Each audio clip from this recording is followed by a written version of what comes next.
Assalamualaikum warahmatullahi wabarakatuh. Perkenalkan, nama saya Yuda Mesa Pradana. NIM saya 12025050544. Oke, di sini saya akan menjelaskan bagian-bagian dari komputer. Di sini komputer itu terdiri dari beberapa komponen, yaitu yang pertama motherboard. Untuk penjelasannya di akhir ya. Yang kedua itu ada hard disk.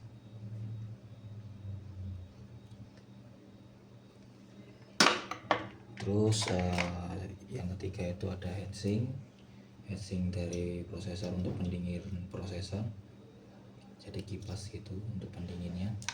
Setelah itu ada prosesor sendiri, ini i3 ya, karena ada itu thermal paste nya. Setelah itu ada kedua kepingan RAM.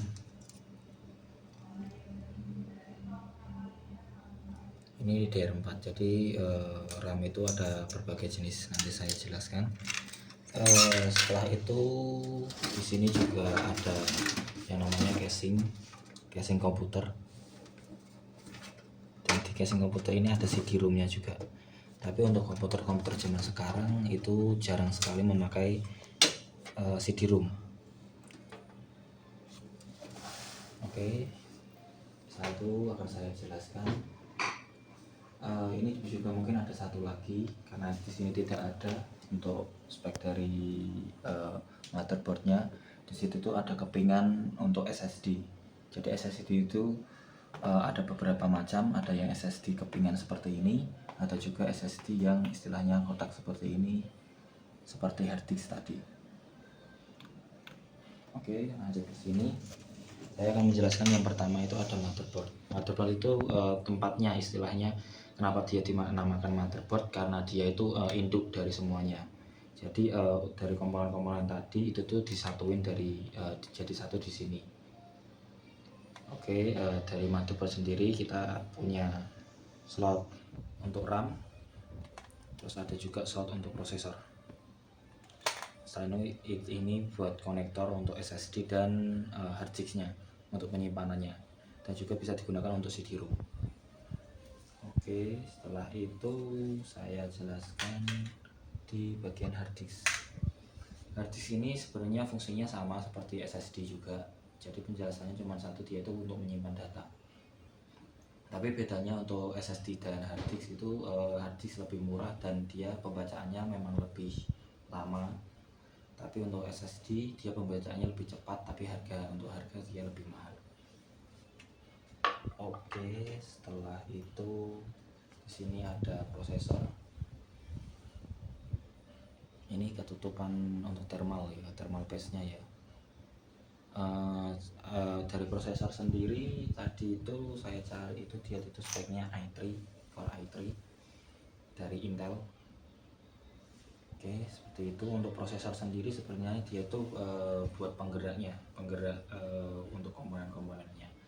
Setelah itu ini ada heatsink dari prosesor, karena prosesor itu kan terus bergerak, jadi dia itu panas dan dia butuh heatsink untuk pendinginannya, untuk pengeluaran udara panasnya. Setelah itu ini kan di tengah-tengah kan ada thermal paste juga, dia itu untuk istilahnya konduktor panasnya ke heatsinknya, ke heatsink kipasnya untuk mengeluarkan panasnya. Oke, setelah itu untuk HDD tadi itu ada berbagai macam, dan ini salah satu contohnya. Nah, itu juga hard disk, tapi hard disk eksternal, jadi dia dipasangnya itu dari luar, jadi kita bisa bawa kemana-mana, tidak usah untuk membawa satu komputer.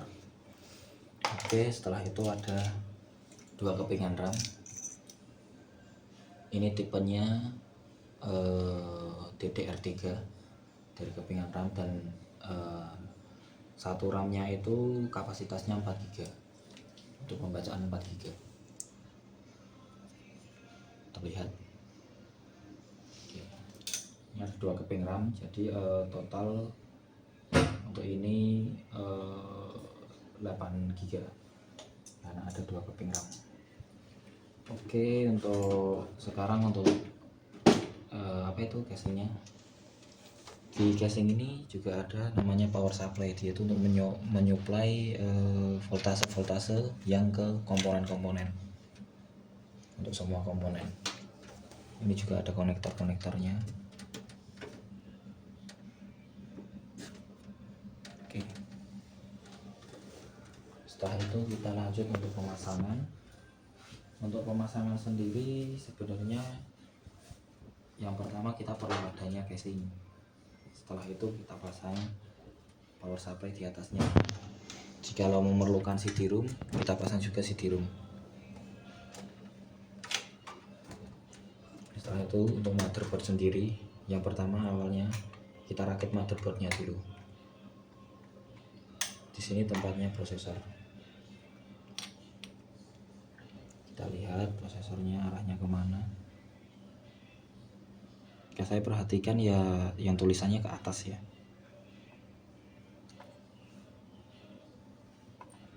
Oke, kita pasang.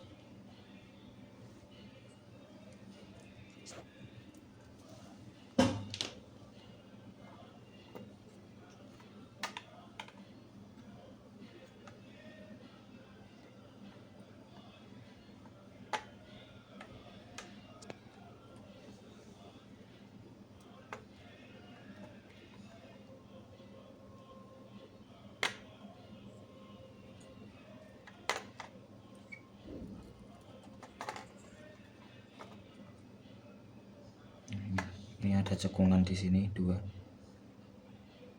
Jadi dia untuk tempat prosesornya. Oke. Setelah terpasang dengan sempurna, kita baru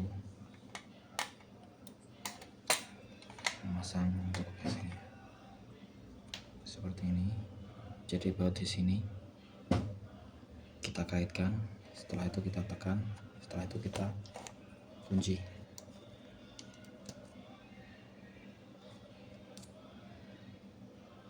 Oke, terlihat jelas.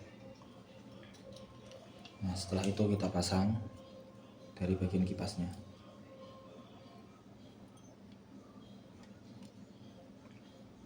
Untuk bagian kipasnya sendiri sepertinya gampang ya, tinggal kasih thermal paste, tidak usah banyak-banyak, kita taruh di tengah aja. Kita taruh di tengah sini saja thermal paste. Habis itu tidak usah, istilahnya kita tidak usah untuk meratakan, tapi kalau diratakan pun juga tidak apa-apa. Tapi kalau untuk saya kebiasaannya tidak meratakan. Setelah itu kita taruh di atasnya.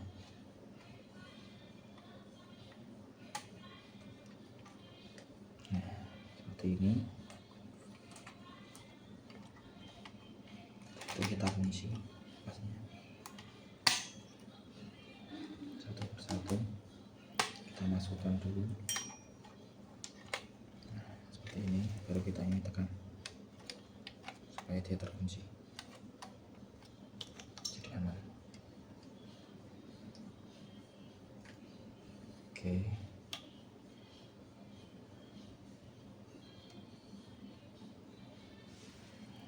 Setelah itu untuk bagian mainboard di sini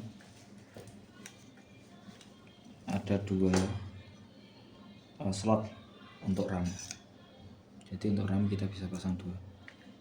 Untuk pemasangan RAM ini ada cekungan di sini. Jadi untuk RAM itu yang membedakan dia DDR3, DDR2, DDR1, terus DDR4, yang terbaru itu DDR6. Itu tuh dari segi pembacaannya dia lebih cepat. Dan untuk konektornya sendiri dia juga beda. Istilahnya dia cekungan, di setiap cekungan ini beda-beda. Kalau ini kan di sini, kemungkinan untuk DDR6 nanti di sini atau di sini gitu. Jadi untuk motherboard khusus RAM DDR6 itu tidak bisa dipasang untuk DDR3 dan untuk yang lain juga.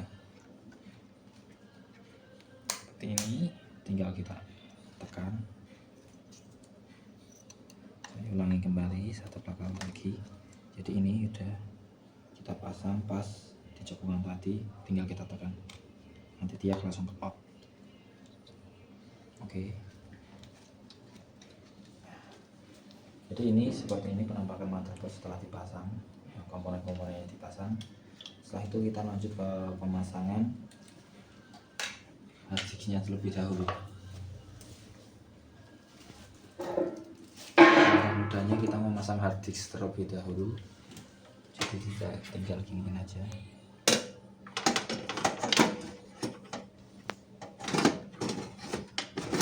Seperti ini.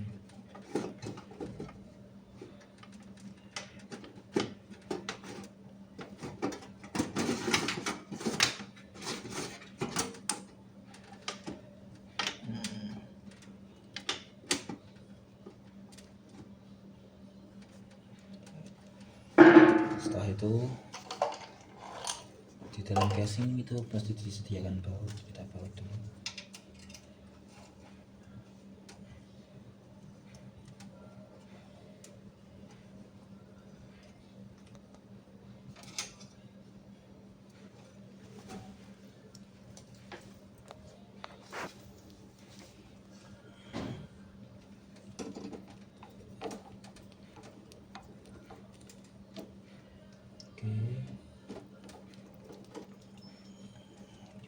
Sudah terpasang tenang. Setelah itu kita pemasangan motherboardnya.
Sudah terpasang, tinggal kita baut.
kita pasang kabel-kabel konektornya. Satu yang ini pertama kabel untuk kipas, terus kabel untuk supply-nya, ini kabel untuk power hard disk-nya,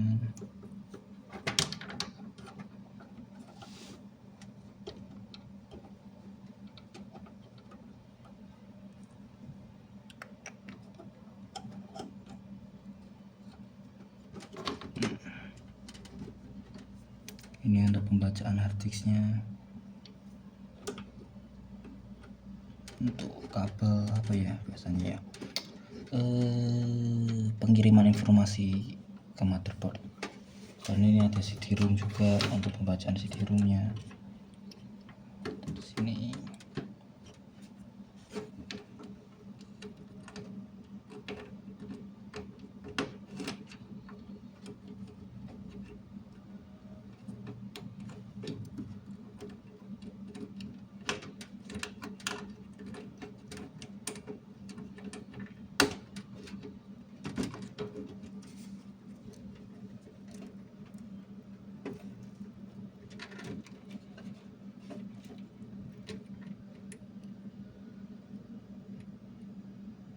Di sini buat power LED-nya.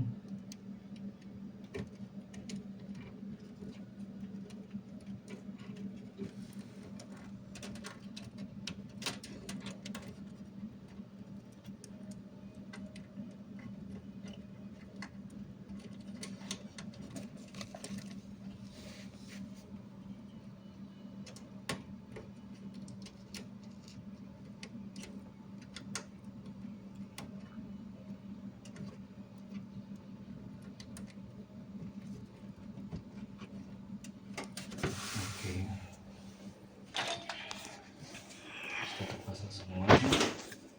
Jadi kita pasang ininya dulu. Sebelumnya kita kasih lantah dulu, karena kalau itu dibersihkan untuk mempercepat pemanasan. Kalau untuk maintenance-nya kita hanya perlu untuk mengganti disk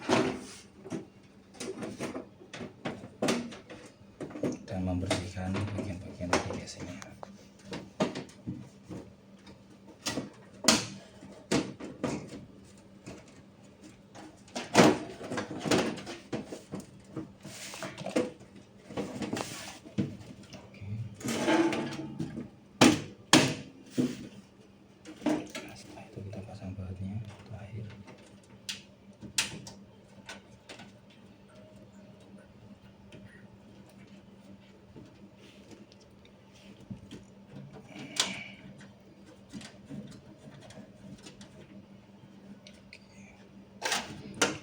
Oke, jadi komputer itu perangkaiannya. Kalau sudah menjadi komputer, kita akan seperti ini. Jadi ada bagian-bagian komputer, ada monitor, terus ada istilahnya keyboard. Ini keyboardnya wireless. Jadi di belakang sini itu ada beberapa konektor yang bisa kita gunakan seperti ini. HDMI itu untuk monitor, juga VGA itu untuk monitor. Setelah itu ada kabel powernya. Setelah itu ada soketan USB di Type A, itu bisa buat speaker. Terus ada istilahnya ada konektor juga buat headset, buat untuk suara audionya, dan juga untuk konektor untuk ke keyboard. Mungkin sekian dari saya. Semoga membantu. Jika ada salah kata, mohon maaf. Terima kasih.